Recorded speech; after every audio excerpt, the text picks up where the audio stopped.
Alors, bonjour à tous. Bienvenue à cette session de formation qui devrait durer environ 1 heure aujourd'hui, possiblement un petit peu moins. Je me présente, Marie-Ève Laramé-Gauvreau. Je suis la directrice des programmes au Fonds canadien de la radio communautaire. Je travaille ici depuis 2012. À cette lointaine époque, j'ai été embauchée comme agente de programme et puis ma principale tâche a été vraiment de concevoir le programme Radiomètre. Alors voilà pour moi. Camille Noël ici, notre agent de programme depuis un petit peu plus de 6 mois. Donc Camille a été embauchée en juillet dernier. À toutes les stations, je vous invite fortement à communiquer avec Camille pour discuter de votre projet, discuter du formulaire de demande. Donc, Camille peut vous être d'une précieuse aide puisqu'elle est formée en gestion de projet. Alors, je vais laisser la parole un petit peu.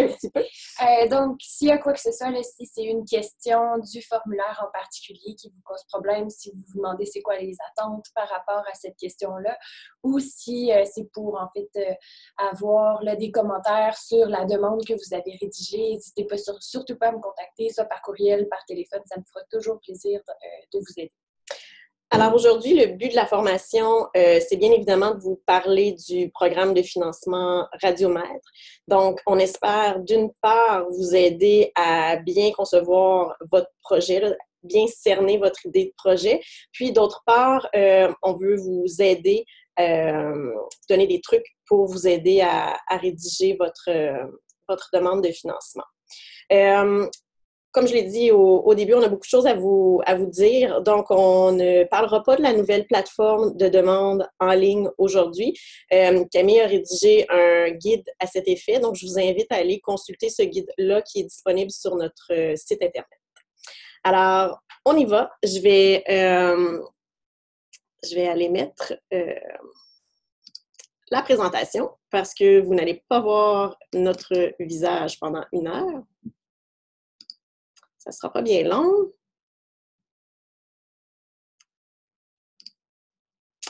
Alors, voilà, je vais aussi...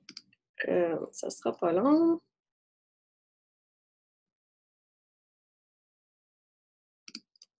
Voilà. Désolée pour ce petit temps d'attente. Alors, commençons. Donc, pour ceux et celles qui ne le savent pas, le Fonds canadien de la radio communautaire, c'est un organisme sans but lucratif qui a été créé en 2007 par les 3 plus importantes associations de radio communautaire du pays. On a donc l'Association des radiodiffuseurs communautaires du Québec, l'Alliance des radios communautaires du Canada et puis l'Association nationale des radios étudiantes et communautaires, donc la NCRD. Même si le fonds a été créé par ces 3 associations-là, on demeure un organisme complètement indépendant. Sachez qu'on vient tout juste de se doter d'une nouvelle vision, mission et mandat. Toute cette information-là est disponible sur notre site Internet, donc je vous invite à aller consulter cette information. Principalement, ce que ça dit, c'est que le fonds offre des programmes de financement afin d'offrir un soutien financier supplémentaire aux stations dans le but de renforcer les capacités et puis de développer les ressources du secteur. Supplémentaire, j'attire votre attention sur ce mot. On ne veille pas à la survie des stations et puis on ne peut pas offrir de financement de base aux stations, c'est-à-dire payer pour vos activités courantes. Donc, d'où vient notre financement? Notre financement provient en quasi-totalité des radiodiffuseurs privés par l'entremise de leurs contributions financières au titre du développement du contenu canadien, donc le fameux DCC. Et ça, c'est un mécanisme qui a été établi par le CRTC. Le CRTC mentionne d'ailleurs que le financement au titre du DCC est destiné au soutien des bénévoles, à la programmation et à la participation des collectivités et devrait essentiellement viser à l'amélioration de la programmation et la formation des bénévoles. Donc, ça donne vraiment ici les grandes lignes de ce qu'on peut financer. Et puis, à la demande du CRTC, on ne peut que financer des projets spécifiques puisqu'il s'agit vraiment de donner un coup de pouce aux stations. Radiomètre. Radiomètre, c'est le programme qu'on a créé pour distribuer ce financement-là au secteur de la radiophonie communautaire. Puis, puisqu'il s'agit présentement de notre seule source de financement, c'est donc notre seul programme de financement. Donc, à l'écran, vous voyez l'évolution des lignes directrices de Radiomètre. Donc, il y a toujours eu de légers changements aux lignes directrices ainsi qu'au formulaire de demande.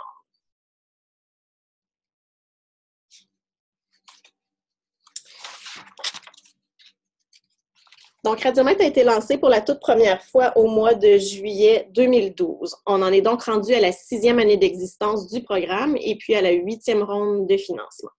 Juste pour vous donner une petite idée de l'impact du programme, là, à ce jour, on a financé 322 projets présentés par 123 stations, ce qui totalise plus de 10,5 millions de dollars.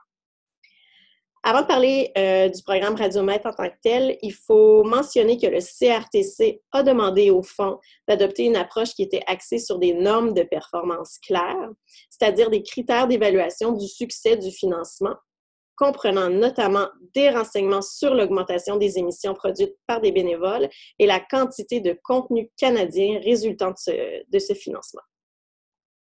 Donc, afin de répondre à ce mandat, le Fonds a décidé d'utiliser une approche axée sur les résultats pour attribuer le financement et puis pour évaluer aussi les projets proposés.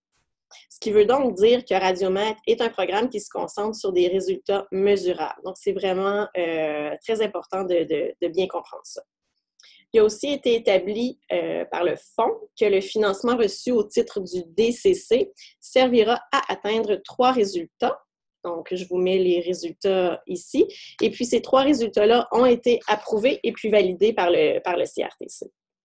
Donc, le premier résultat du programme Radiomètre, il s'agit de bonifier la programmation musicale et de création orale de haute qualité étant un reflet de la collectivité. Le second résultat consiste à augmenter la participation durable de bénévoles qualifiés à la création de contenu local et aux activités des stations. Et puis, le troisième résultat vise à encourager la participation d'une variété de membres de la collectivité à la gouvernance, à la programmation et au développement du contenu des stations. Donc, grosso modo, un de ces 3 résultats-là, sinon les 3, devrait quand même toucher ce que vous faites puisqu'il s'agit vraiment du mandat large des stations de radio communautaire et puis de campus. Donc, en bref, dans la mesure où vous présentez un projet qui répond à un de ces 3 résultats-là, votre projet est admissible au programme Radiomètre. C'est évidemment pas si simple que ça, là. Donc, les projets financés par des revenus versés au Fonds du développement du contenu canadien doivent démontrer un degré d'amélioration quantifiable, comme je le mentionnais plus tôt dans la présentation. Donc, on veut voir que le projet proposé va améliorer la situation dans laquelle votre station se trouve. C'est vraiment important de bien connaître les défis de votre station, votre situation actuelle, puis ce que vous espérez accomplir dans le cadre de votre projet. Donc, c'est ça que vous devez nous présenter dans votre demande de financement. Et puis, Camille va développer à ce sujet-là un petit peu plus tard dans la présentation. Alors maintenant, je vais vous parler des lignes directrices du programme. Donc, j'ai mis une petite photo évocatrice. Je le sais que les lignes directrices, c'est pas une lecture des plus palpitantes, mais on va jamais répéter assez comment c'est important de les lire avant même de commencer la rédaction de votre demande de financement. C'est vraiment la première chose que vous devriez faire. Les lignes directrices comprennent tous les renseignements importants à connaître sur le programme. Puis, je vous invite particulièrement à lire et puis à suivre nos conseils pour rédiger votre demande de financement à la page 8 des lignes directrices. Grosso modo, là, aujourd'hui, je vais juste vous mentionner les éléments importants à retenir des lignes directrices. Donc, premièrement, chaque station admissible peut faire une seule demande de financement. L'option partenariale, où plusieurs stations pouvaient proposer un projet ensemble, cette option-là a été offerte par le passé parce que pour cette ronde de financement-ci, cette option a été retirée. Vous pouvez demander un financement d'un maximum de 50 000 $ au fonds. Vous pouvez demander moins, mais vous ne pouvez pas demander plus. Donc, le coût total de votre projet peut dépasser 50 000 $ si, par exemple, votre station ou un autre bailleur de fonds participe au projet. Donc, votre projet peut être un projet de 60 000 où vous demandez 50 000 au fonds, et puis votre station contribue le 10 000 restant au projet. Pour cette ronde de financement, on a une enveloppe de financement à distribuer qui est de 1,75 million de dollars. Votre projet doit se dérouler entre le 1er septembre 2018 et puis le 31 août 2019. Cette période de financement-là est calquée sur notre année financière. Dans la mesure où votre projet se déroule entre ces dates-là, il est admissible. Votre projet, par exemple, peut être d'une durée de 6 mois. Vous pouvez décider de le commencer le 1er janvier 2019 et de le terminer, par exemple, le 1er juillet suivant. J'aimerais juste faire une petite parenthèse ici. Le fonds n'a pas offert le programme Radiomètre de façon régulière par le passé. Par contre, sachez que maintenant, Radiomètre est bel et bien un programme annuel. Donc, la période de financement va être la même d'année en année. Vous devriez toujours voir le lancement du programme au mois de janvier. Votre projet aussi, le projet que vous proposez, doit répondre à au moins un des résultats du programme et vos dépenses de projet doivent être directement en lien avec le projet proposé. On ne peut pas financer de dépenses courantes ou des dépenses opérationnelles. Il y a une liste de dépenses admissibles et inadmissibles qui se trouve à la page 6 des lignes directrices. Donc, je vous invite à aller les consulter. Et puis, un petit peu plus tard dans la présentation, aujourd'hui, on va élaborer un peu plus sur le budget. Finalement, les lignes directrices comprennent 2 annexes. Il y a un glossaire et puis il y a des directives sur la reconnaissance publique. Donc, vous allez voir en remplissant votre demande de financement qu'il y a des mots qui sont suivis d'un astérisque. Ces mots-là sont définis dans le glossaire. Donc, vous pouvez toujours vous y référer. Et puis, pour ce qui est de l'annexe 2, soit les directives sur la reconnaissance publique du fonds, c'est vraiment une nouvelle exigence à remplir cette année. Donc, les stations, si elles sont financées, vont devoir reconnaître la part du fonds à leur projet. Il y a une question spécifique dans le formulaire à cet effet-là, donc je vous inviterai à lire ces directives-là pour être en mesure de répondre à la question. Alors, voilà ce qui fait le tour des lignes directrices. On va maintenant entrer un petit peu plus dans le vif du sujet avec le formulaire de demande. Donc, pour ceux d'entre vous qui avaient fait des demandes pour le programme Radiomètre par le passé, vous vous en êtes probablement déjà rendu compte. Le formulaire a été bonifié cette année. Les questions sont plus nombreuses. On tient par contre à vous rassurer, les attentes demeurent les mêmes que par le passé. C'est simplement qu'il y a des questions qui, par le passé, étaient parfois mal répondues ou en tout cas pas avec le niveau de précision qui était espéré.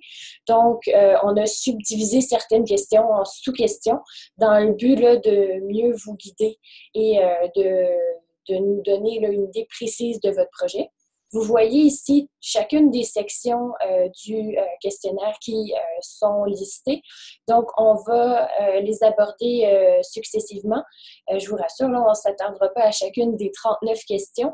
J'ai retenu certaines questions qui, à mon avis, demandaient une attention particulière. Une nouveauté cette année, vous avez la possibilité de nous envoyer une vidéo ou un fichier audio pour nous parler de votre projet. Donc, on sait que vous êtes des gens de radio.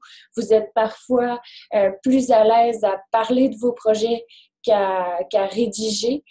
Donc, on vous invite à nous envoyer un fichier audio ou une vidéo. Donc, quand vous êtes là, sur la plateforme, juste en dessous de votre logo, il y a votre barre de progrès. Puis, juste en dessous de ça, il y a un endroit là, pour mettre fichier audio ou vidéo selon votre préférence. Pour cette année, ce n'est pas une question qui est notée, donc il n'y a pas de pointage associé à cette question-là. Par contre, soyez assurés que ce sera transmis au comité de sélection. Oups. Avant qu'on entre vraiment dans le vif du sujet et qu'on regarde le formulaire de demande, je me disais qu'on pourrait peut-être s'attarder à la définition d'un projet afin de bien s'assurer d'avoir une compréhension commune de ce qu'on entend par projet. Donc, un projet, c'est un effort complexe, non répétitif, unique, limité par des contraintes de temps, donc qui a un début et une fin, des contraintes de budget et des contraintes de ressources, et tout ça dans le but de satisfaire le besoin qui a été identifié. On va revenir tout à l'heure sur la notion de besoin et l'importance de bien l'identifier, mais pour tout de suite, on va s'attarder à faire la distinction entre les activités courantes d'une organisation et un projet. Donc, les activités courantes d'une organisation lui permettent de fonctionner d'une année à l'autre. C'est des activités qui ne sont pas ponctuelles et qui ont plutôt un caractère répétitif et qui font partie, en fait, d'un cycle qui va se répéter dans le but d'assurer le fonctionnement de l'organisation. Un projet, lui, vise la satisfaction d'un besoin ou d'un objectif spécifique. Donc, c'est des activités qui sont ponctuelles et qui ne seront pas répétitives et qui vont avoir lieu au cours d'une période de temps limitée. Donc, de là l'importance d'avoir une date de début et une date de fin de projet. Pour illustrer ça, j'ai pensé qu'on pourrait peut-être s'attarder à un exemple de la vie courante. Donc, c'est un exemple très simple, c'est un boulanger qui fait du pain tous les matins et en fait la vente. Donc, pour lui, les activités courantes, c'est se lever très tôt le matin, préparer sa recette de pain, l'enfourner et ensuite le mettre sur des étagères, puis le vendre. Un projet, pour lui, ça pourrait être de créer une nouvelle recette de pain et d'en faire la commercialisation. Dans ce cas-ci, le besoin, ça pourrait être un de ses clients, et en fait, qui est intolérant au gluten, qui lui dit « Ouais, moi, je suis intolérant au gluten, j'aimerais acheter des pains chez toi, mais pour l'instant, il n'y en a aucun que je peux consommer. Est-ce que tu pourrais en concevoir un pour moi? » Donc, le boulanger va devoir essayer des nouvelles recettes, peut-être travailler avec des nouvelles sortes de farine. Il va devoir faire plusieurs tentatives. Peut-être qu'il ne réussira pas dès le premier coup. Ensuite, peut-être qu'il devra trouver un nom pour ce pain-là, concevoir un emballage. Donc, tout ça fera partie de son projet. Puis, une fois que ce projet-là va être terminé, le nouveau pain va être tout simplement intégré aux activités courantes de l'entreprise. Puis, il va chaque matin produire ce nouveau pain-là comme il produit tous les autres. Un élément important à noter, c'est que pendant son projet de concevoir un nouveau pain, le boulanger n'a pas pu mettre fin à ses activités courantes. Il a dû continuer d'opérer sa boulangerie. Donc, tous les matins, il a quand même créé tous ces autres... Alors, l'exemple de Camille illustre très bien la différence entre un projet et puis des activités courantes. L'exemple de Camille peut aussi être transposé à ce que vous faites. Donc, pour une station de radio, la diffusion de programmation en ondes fait partie des opérations courantes. Pensez simplement à votre grille de programmation. Par contre, si une station met en place une nouvelle émission, ça va constituer un nouveau projet puisqu'il y a un aspect nouveau. En effet, un nouveau concept va être élaboré. Un projet peut aussi prendre la forme de la bonification d'une émission que vous faites déjà. Donc, par exemple, vous avez une émission matinale, ça fonctionne bien, vous aimeriez ajouter des reportages sur le terrain ou une tribune téléphonique, par exemple. Donc, ça va constituer aussi un projet parce que c'est différent des activités que vous faites régulièrement. On va maintenant s'attarder au cycle de vie d'un projet. Donc, un projet commence avec une phase de définition. On entre ensuite dans la planification, l'exécution et la clôture. Au cours de la phase de définition, c'est le moment d'établir les objectifs, de définir les tâches et d'assigner des responsabilités. Pour ce qui est de la planification, ça va être d'aller plus précisément dans la définition des objectifs, puis de se questionner sur les moyens qui devront être mis en œuvre afin d'atteindre les objectifs.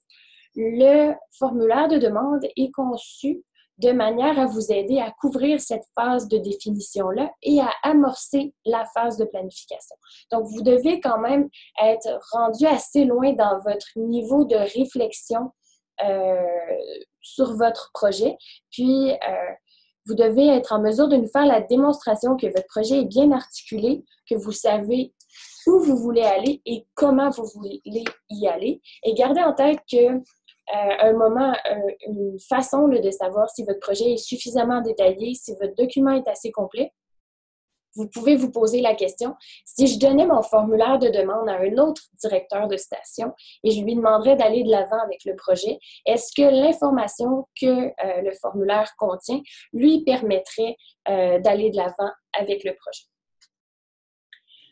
Avant même d'entamer de commencer à remplir le formulaire de demande, il y a certaines questions que vous devez vous poser. Donc, qu'est-ce que vous souhaitez faire? Pourquoi vous souhaitez le faire? Pour qui? Avec quoi? Donc, on parle de ressources humaines, financières, matérielles. Comment vous souhaitez le faire? Donc, l'organisation des tâches au sein de votre organisation. Quand? Donc, en vous posant toutes ces questions-là, ça permet en fait d'avoir une bonne idée déjà générale de votre projet et ensuite, le formulaire de demande va vous aider à préciser chacun de ces éléments-là. S'il y a un élément important, je crois, à retenir de cette présentation-ci, c'est une bonne demande, c'est une demande qui est cohérente et ça doit être cohérent à travers vraiment à tous les niveaux. Et un élément de cohérence qu'on évalue et qui est très important pour nous, c'est en fait la relation qui existe entre vos objectifs, donc vos résultats mesurables, votre budget et votre échéancier. Donc, vous devez vous demander, est-ce que les objectifs qu'on se fixe justifient l'investissement financier qu'on leur demande? Est-ce que le travail qu'on souhaite accomplir est réalisable dans les délais dont nous disposons?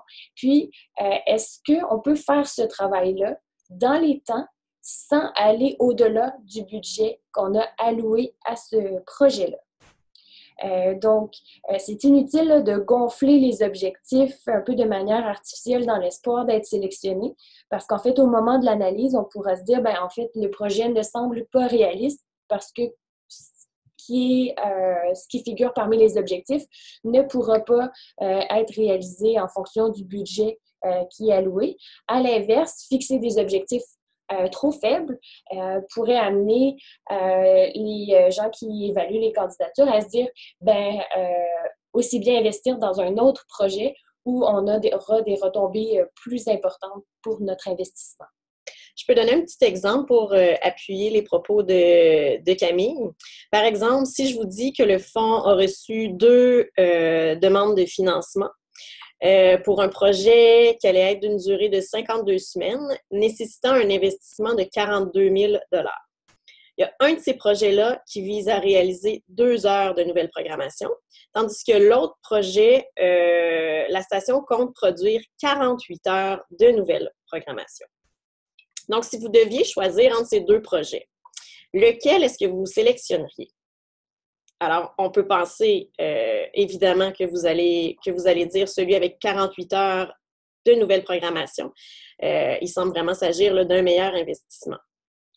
A priori, le choix semble évident. Par contre, si je détaille le format que va prendre les 2 heures de nouvelle programmation, il peut s'agir de 60 capsules, par exemple, de 2 minutes, qui vont nécessiter beaucoup de recherche et puis la rencontre d'intervenants sur le terrain. Donc, ça risque de prendre un petit peu plus de temps. L'autre projet, celui où on va avoir un 48 heures de nouvelle programmation, c'est en fait une émission musicale d'1 heure par semaine. Donc, à la lumière de ces explications, le choix pourrait être différent. Ce qu'il faut retenir de ça, c'est qu'il n'y a pas de temps de programmation magique. Il s'agit de bien faire la démonstration de ce que vous souhaitez accomplir et puis justifier les ressources nécessaires pour y arriver. Il n'y a pas de coût ni de durée idéale. Ce qui compte, c'est vraiment la cohérence entre les différents aspects de votre projet.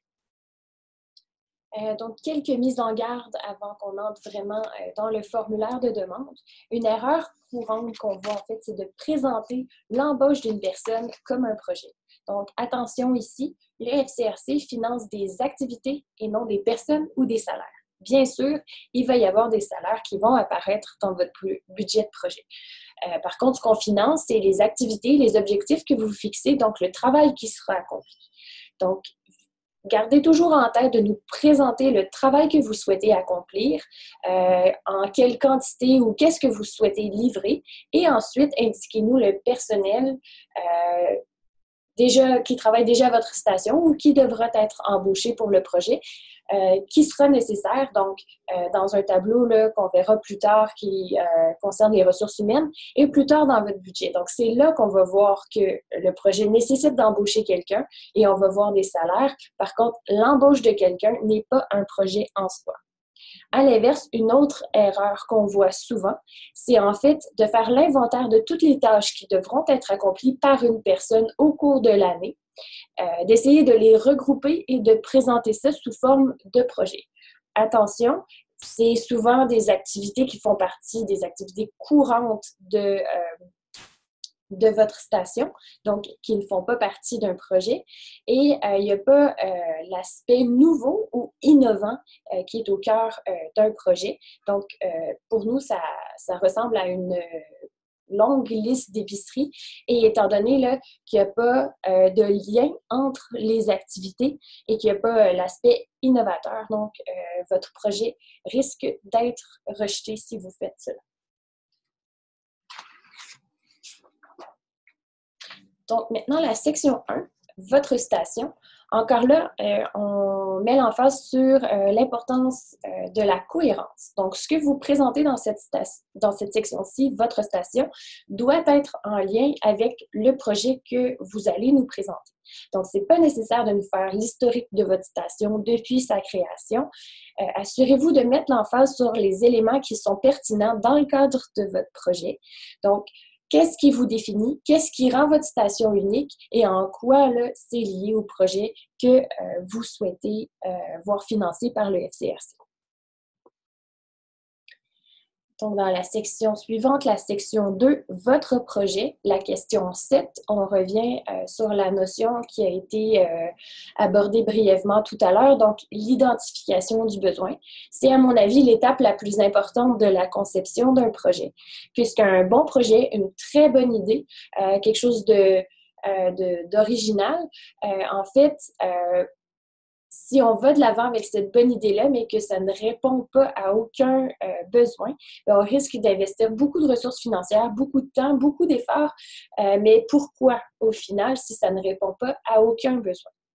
Donc, il faut se questionner pour identifier le besoin sur qu'est-ce qu'on souhaite modifier, qu'est-ce qu'on souhaite changer ou améliorer. À ce moment-là, vous devez être conscient de votre situation actuelle et de où vous souhaitez vous rendre, donc votre situation désirée. Et le besoin représente l'écart entre cette situation donnée-là et la situation désirée, et votre projet devrait être l'outil qui vous permet de passer de ce point A à ce point B-là. Donc, avoir une bonne idée, ce n'est pas suffisant. Vous devez être en mesure de démontrer le besoin qui sous-tend votre projet. Et cela va vous permettre de démontrer le bien fondé de votre projet. Donc, la question suivante, la question 8, le choix du résultat. Tous les résultats vous ont été présentés tout à l'heure par Marie-Ève. Je ne reviendrai pas là-dessus. Par contre, à la lecture de ces résultats-là, vous pouvez vous dire, le projet que j'ai en tête correspondrait à plus d'un des résultats. On vous demande ici d'en choisir un. Il n'y a pas besoin de choisir tout de suite au début de la conception de votre projet. Vous pouvez pousser votre idée un peu plus loin. Puis plus vous allez détailler votre projet, soit en activité, plus vous allez vous questionner sur les ressources humaines qui vont être affectées, les tâches qui seront accomplies, plus votre projet va se préciser, plus ça devrait être facile de choisir un des résultats. Il devrait y en avoir un qui devrait se démarquer plus que les autres. Vous avez cependant toujours la possibilité d'apporter une certaine nuance dans votre réponse. Donc, dans les questions suivant la question 8, on vous demande de faire la démonstration entre le lien qui unit votre projet et le résultat que vous avez sélectionné. Donc, on vous demande de nous expliquer votre choix et c'est toujours possible à ce moment-là de nous indiquer, par exemple, mon projet concerne le résultat 1, ce sera majoritairement de la programmation, mais il y a un volet bénévole qui est tout de même important et là, vous pouvez justifier pourquoi ce volet bénévole-là pourrait aussi être attribuable à votre projet. Donc, un élément important, on en parlait tout à l'heure, la cohérence. Donc, c'est important de trouver le fil conducteur de votre projet.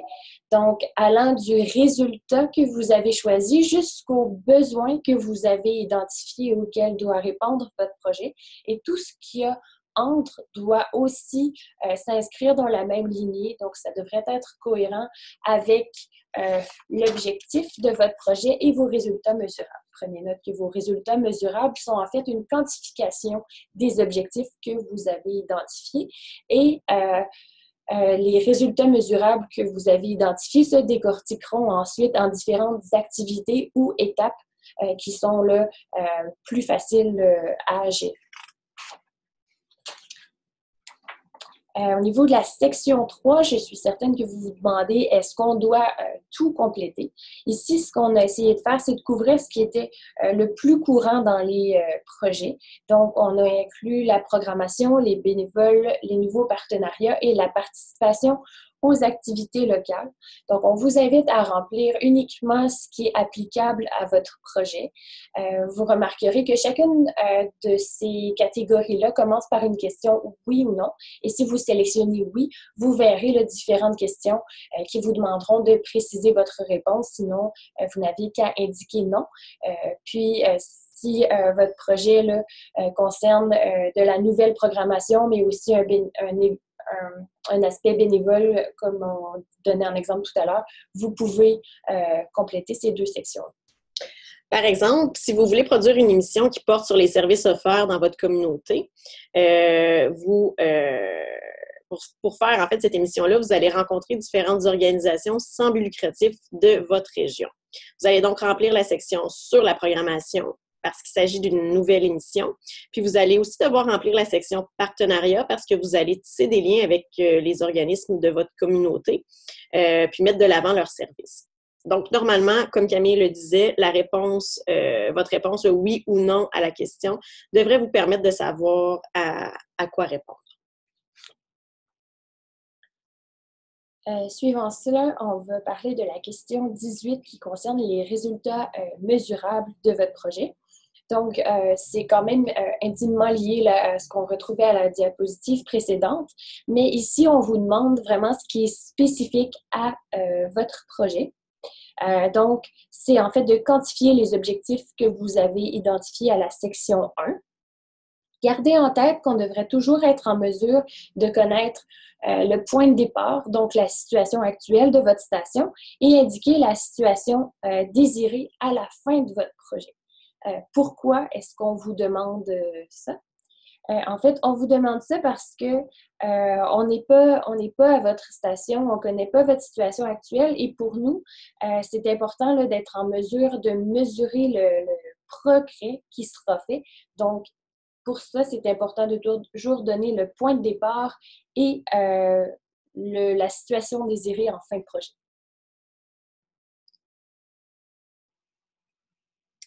Par exemple, si votre projet consiste à produire une émission sur la musique émergente, vous pourrez indiquer comme résultat mesurable augmenter le nombre d'artistes émergents présents en nombre, passant de 8 à 12 par semaine. Et vous pourriez indiquer le total pour la durée du projet.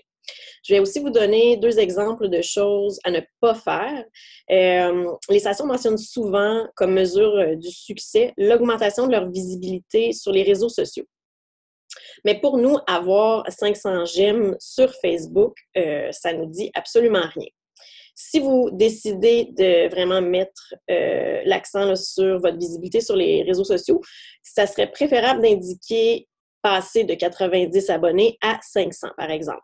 Vous comprendrez que si vous êtes à 34 abonnés ou à 400, la progression puis les efforts à déployer ne seront pas les mêmes. L'autre erreur, c'est souvent que les stations mettent uniquement un pourcentage. Donc, une augmentation en pourcentage, c'est vraiment pas optimal, surtout parce qu'on ne connaît pas votre situation actuelle. Donc, augmenter de 50%, quelque chose qu'on ne connaît pas, au fond, nous, ça ne nous dit rien. C'est pas très évocateur comme exemple. Alors, si vous décidez tout de même de mettre un pourcentage, sachez qu'il faut avoir la situation de départ. Dans le but de bien vous aider à bien formuler vos résultats mesurables, on a pensé vous proposer un outil en fait qui s'appelle SMART. Donc, SMART, S pour spécifique, M pour mesurable, A pour atteignable, R pour réaliste et T pour temporel. Donc, assurez-vous que vos résultats mesurables sont ciblés et précis, que vous êtes en mesure de les quantifier, que c'est quelque chose qui est atteignable. Et là, on peut se dire atteignable pour une station et peut-être pas atteignable pour une autre station. Donc, c'est quelque chose qui est ambitieux, mais qui est réalisable en fonction des ressources dont vous disposez. Et il devrait toujours y avoir un échéancier à respecter. Donc, on devrait connaître l'horizon temporel au cours duquel vous souhaitez réaliser ça. Un exemple de la vie courante, peut-être pour bien illustrer ça. Quelqu'un qui dirait moi, je souhaite courir plus vite. Ben, courir plus vite, ça peut être bien des choses. On se dit, ben, quelle distance? Est-ce que cette personne-là court déjà? Et quelqu'un dit, je souhaite courir 10 km plus rapidement. Déjà, on a la notion de distance. Quelqu'un pourrait dire, je souhaite courir 10 km en moins de 50 minutes. Je souhaite courir 10 km en moins de 50 minutes d'ici septembre 2018. Et là, c'est possible encore de devenir plus précis si la personne dit, je souhaite abaisser mon temps de course aux 10 km de 4 minutes pour passer de 54 minutes à 50 minutes d'ici septembre 2018. Donc, vous voyez qu'ici, on a la situation actuelle et la situation désirée. On est en mesure de mesurer le progrès de 4 minutes que la personne souhaite faire et on sait qu'elle souhaite atteindre ça d'ici septembre 2018. Donc, la section 4, l'échéancier. Pour ceux d'entre vous qui avaient fait des demandes par le passé, vous aurez remarqué que la présentation de ce tableau-là a changé. L'information demandée demeure la même. Donc, ce qu'on vous invite à faire ici, c'est de subdiviser les principaux travaux de votre projet en composantes qui sont plus faciles à maîtriser. Ça devrait faciliter l'estimation du temps nécessaire pour les réaliser. Donc, vous devriez nous présenter un inventaire assez exhaustif des tâches que vous aurez à réaliser. Donc, dans la première colonne, vous pouvez écrire un intitulé de cette activité-là. Ensuite, nous indiquer qui sera la personne responsable de l'activité en question. Et ensuite, vous pouvez cocher tous les mois au cours desquels cette activité-là aura lieu. Donc, par exemple, si l'activité commence à la dernière semaine de novembre, a lieu tout au long du mois de décembre et se termine à la première semaine de janvier, vous pouvez cocher les 3 mois. Il pourrait donc y avoir plusieurs cases de cocher sur une même ligne. Toujours à la section 4, dans la section échéancier, on a un tableau qui concerne les ressources humaines nécessaires à la mise en place de votre projet. Donc, vous aurez remarqué que ce tableau-là est nouveau cette année. Avant, on vous demandait cette information-là. Par contre, elle était demandée directement dans votre budget. Dans le but d'alléger la présentation du budget, on a pensé vous donner cet outil-là. Donc, juste à indiquer le titre du poste de la personne qui sera amenée à contribuer au projet, le taux horaire de cette personne-là. Si c'est une personne qui doit être engagée spécialement pour le projet, vous pouvez nous donner une estimation du taux horaire que vous souhaitez verser à la personne en question, une estimation du nombre d'heures que la personne devra travailler au projet. Ça vous devrait donc vous permettre de calculer le salaire qui sera associé à chacun des postes pour la durée du projet. Et en faisant la somme de ce tableau-là, vous obtiendrez donc le total de tous les salaires qui seront versés pour mener à bien le projet. Et vous pourrez rapporter ce montant-là dans la première ligne du tableau budget sous la ligne salaire. Juste ici, un exemple peut-être, quelque chose qu'on voit qui est souvent oublié. Les gens tendent à généralement mettre les postes pour lesquels il y aura une embauche qui sera faite spécialement pour le projet. Toutefois, s'il y a des gens qui travaillent déjà à votre station qui devront contribuer au projet, vous pouvez faire une estimation du nombre d'heures qui sera travaillé par ces personnes-là et l'inclure dans votre budget. Par exemple, si un directeur de station doit travailler là, 10 heures par semaine pour coordonner le projet, organiser certaines réunions et former des gens.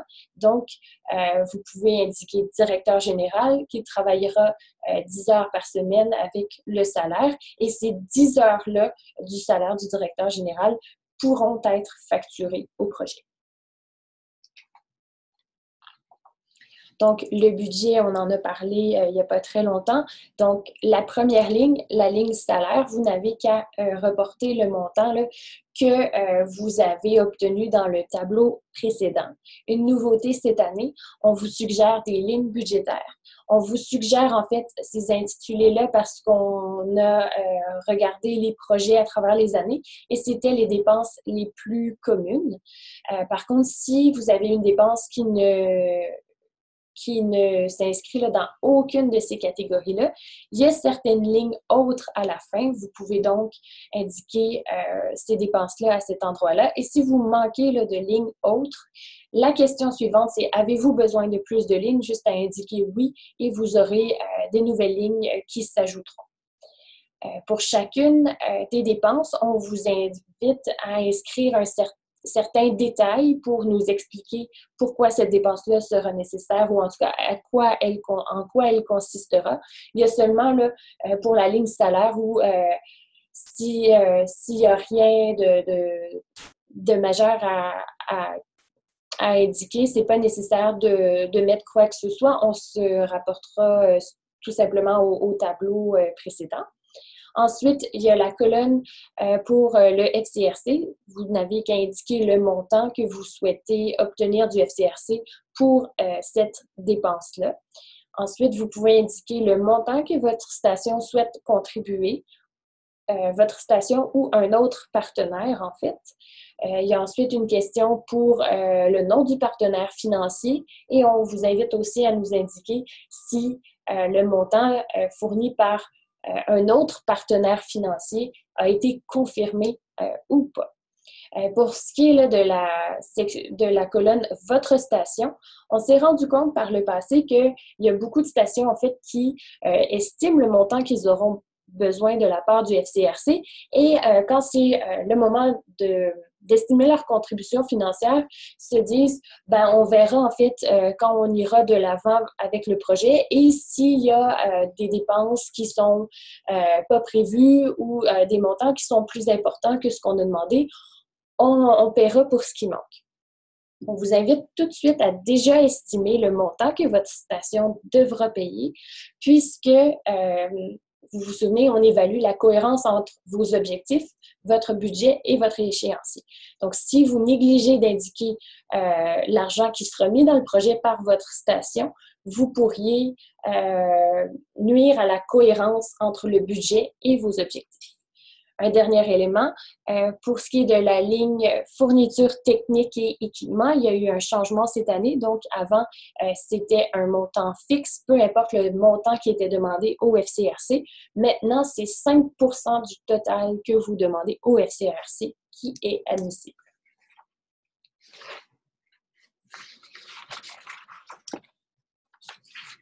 Donc, maintenant, au niveau de la mise en œuvre de votre projet. On vous demande déjà dans votre formulaire de demande comment vous souhaitez mesurer la performance de votre projet.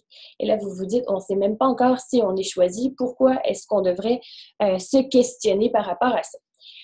On vous le demande tout de suite puisque ces éléments-là doivent être mis en place tout de suite au début du projet, au cours des phases de définition et de planification afin d'être sûr d'avoir les outils en main et que la collecte de données a été faite là, tout au long du projet pour mesurer cette performance-là, puisque si on se questionne à la fin du projet, quand on souhaite mesurer la performance, on risque de ne pas avoir l'information nécessaire.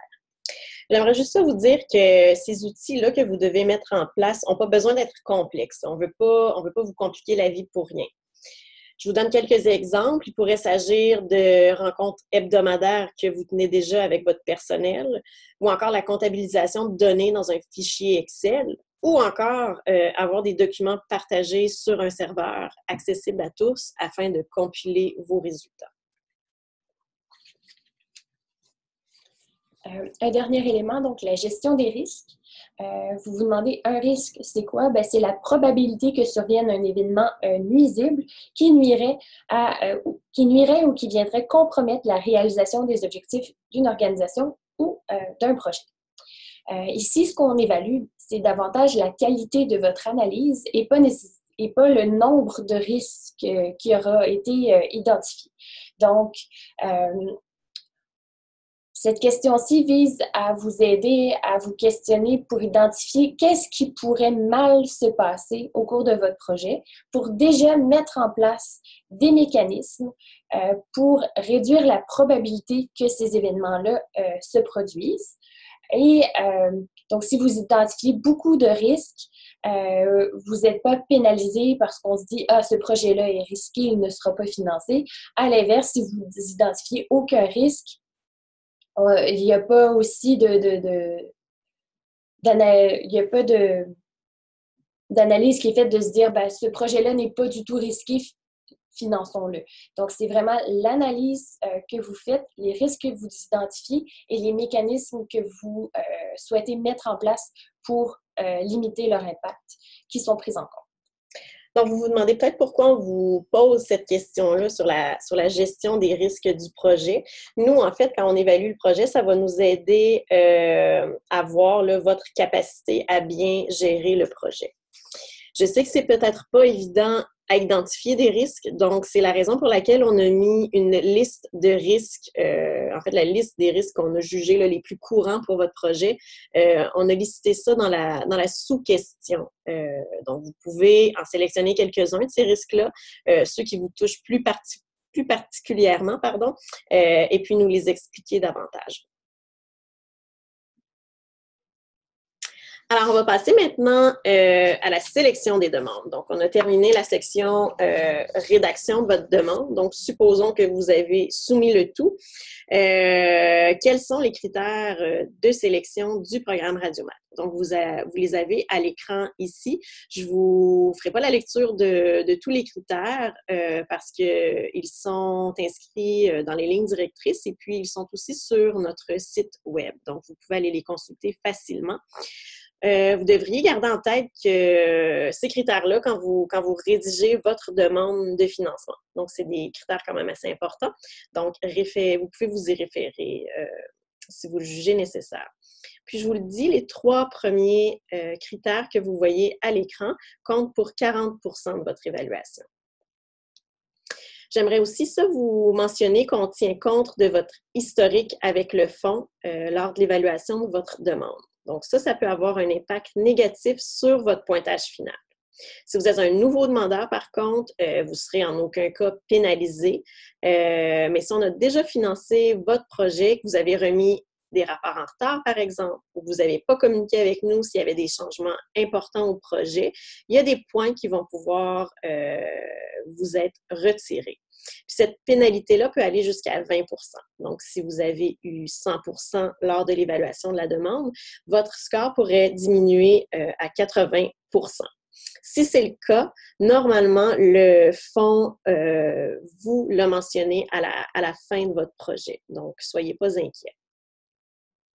Le financement des demandes se fait à l'issue d'un processus compétitif. Donc, c'est vraiment les meilleures demandes qui vont être financées. Une fois que votre demande est envoyée, c'est l'équipe ici à l'interne au fond qui va en faire une évaluation approfondie. Pour ça, nous, on se base sur la qualité de l'information qui est présentée dans la demande et puis on utilise une grille d'évaluation pondérée pour évaluer vos demandes. Donc, à l'issue de cette étape-là, il y a une liste des demandes qui va être classée par pointage. Et puis, on va mettre sur pied un comité de sélection composé de 3 personnes qui n'ont pas de lien avec une station de radio communautaire et de campus. Donc, ce ne sera pas des employés ou des membres de conseil d'administration d'une station. Ces 3 personnes-là sont sélectionnées pour émettre les recommandations finales de financement et puis ainsi apporter la transparence au processus de sélection des demandes. Donc, le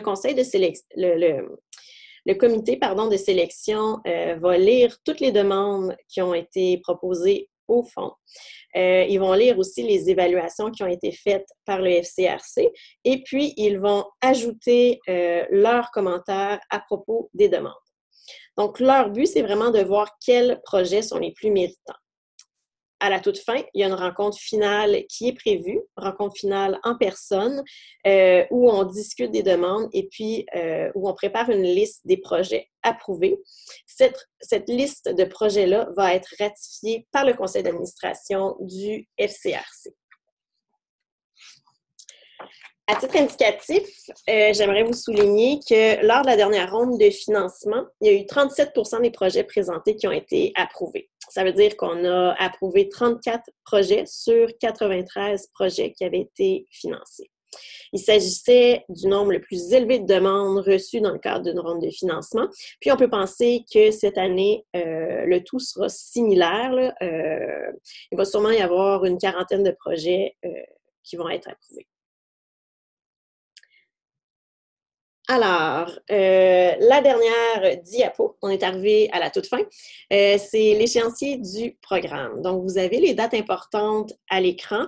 J'attirais votre attention sur la date du 8 mars 2018. C'est la date limite pour déposer votre demande de financement. Sachez qu'il y a une heure limite aussi, qui est 13 heures, heure de l'Est. Soyez vigilants. Les demandes qui sont envoyées en retard, là, même si c'est seulement d'une minute, vont être rejetées. Donc, on ne fera pas l'évaluation de ces demandes-là. Je vous le dis, pour vous éviter un stress inutile, vous devriez vraiment envoyer votre demande à l'avance. L'autre date qui risque d'être d'intérêt pour vous, c'est quand on va annoncer les décisions de financement. Donc, vers la mi-juin, vous devriez recevoir des nouvelles du fonds à savoir si votre projet est financé ou non.